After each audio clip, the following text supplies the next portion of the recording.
Hey, my name is Stix and welcome back to another weekly Genshin news drop, a video series I do where I talk about the latest releases, upcoming releases, alphas, betas, pre-registration, news, drama, all in one very easily digestible format. We have a lot to talk about, but before we jump in, if you are not actively subscribed to this channel, make sure you click the subscribe button, hit the little bell notification. That way you stay up to date with everything I post, and trust me, you're gonna wanna stay up to date with everything I post. With that out of the way, let's just jump right in.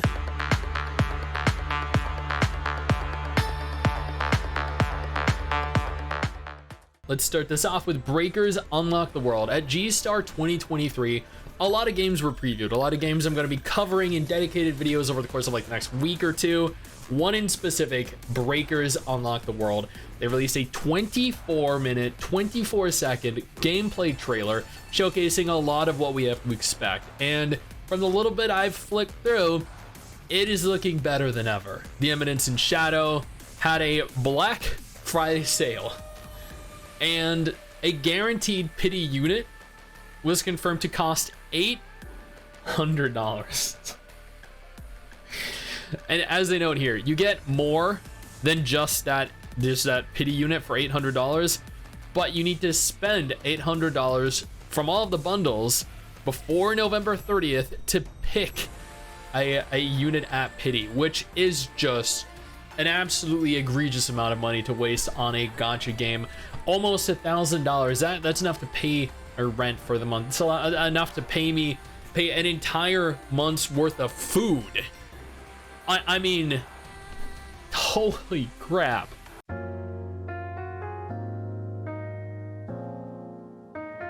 Touhou Genshin Eclipse is a brand new gacha game from Cave. This is a Japanese gacha game. I know absolutely nothing about it, but from what I can see, some of the characters look really good. Expect a dedicated video on that in the next couple days. For those of you that are not keeping up to date with Zenless Zone Zero, oh my god, there has been so much drama.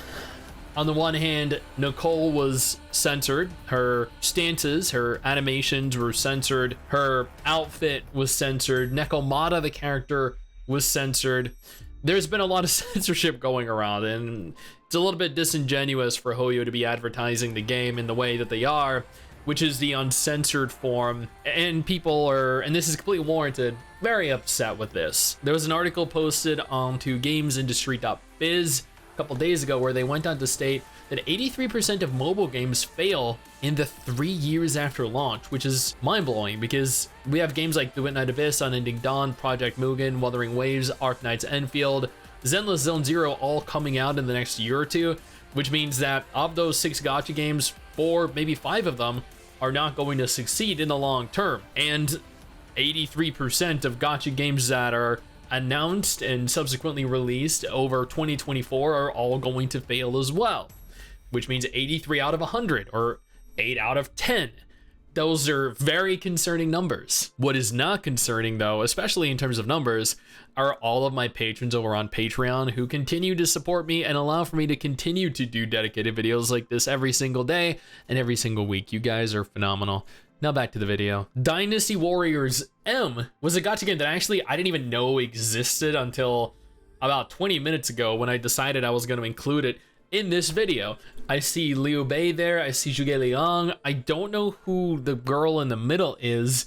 I admittedly have not played a Dynasty Warriors game in 8 years. I love the Extreme Legends games, I love the Empires games. Being able to, woo all of the waifus in the game was always a very fun experience for me. But I guess it's only natural that the Dynasty Warriors games, Koei, Tecmo, they want to get in on all those juicy gacha earnings. So here we are, Dynasty Warriors M, for better or for worse. Here's a little bit of drama from Wuthering Waves. The Portuguese localization has been canceled indefinitely. And I will note here, while the title does say it's been canceled indefinitely, from what I've read, the Portuguese localization was never actually confirmed. And all they ultimately did was just remove that localization as an option.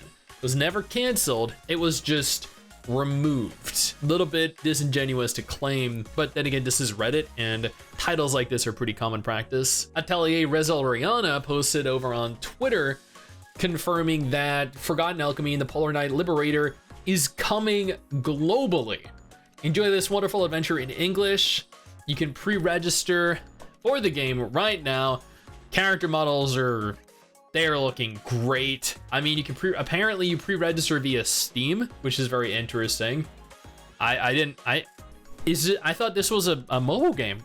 It is, right? I guess they're releasing cross-platform as well. Crash Fever Global is shut down after 7 years. Crash Fever Global, end of service. Want to express our sincere gratitude to all of those who have enjoyed Crash Fever Global. Regretfully announce that we're ending Crash Fever Global service on the 21st of December. That's actually the day after my birthday. Wow. Following that end of service announcement was a service termination announcement from Iroka. Every moment we shared together has been precious and moving. We felt immense joy in creating and providing the game thanks to our passion and love. The game is closing down December 22nd. That's 2 days after my birthday. Wow. Well, this is going to be a really bad week for gacha game shutdowns. Bleach Soul Resonance, the Unsheathed test is coming. Pre-register milestones are available now. I was actually reached out to do a dedicated video for Soul Resonance. I didn't accept it. I'm not sure if I will accept it. Probably not, because I'm not overly fond of gacha games that were adapted from anime, because they are always really poor quality and fairly typically copy paste really low effort gacha games that I pretty much shit on. Now, am I saying that Soul Resonance will be as well? No. I'm just saying if it is bad and I accept the sponsorship, I am contractually obligated to fulfill whatever is in that contract, which means doing a dedicated video on it.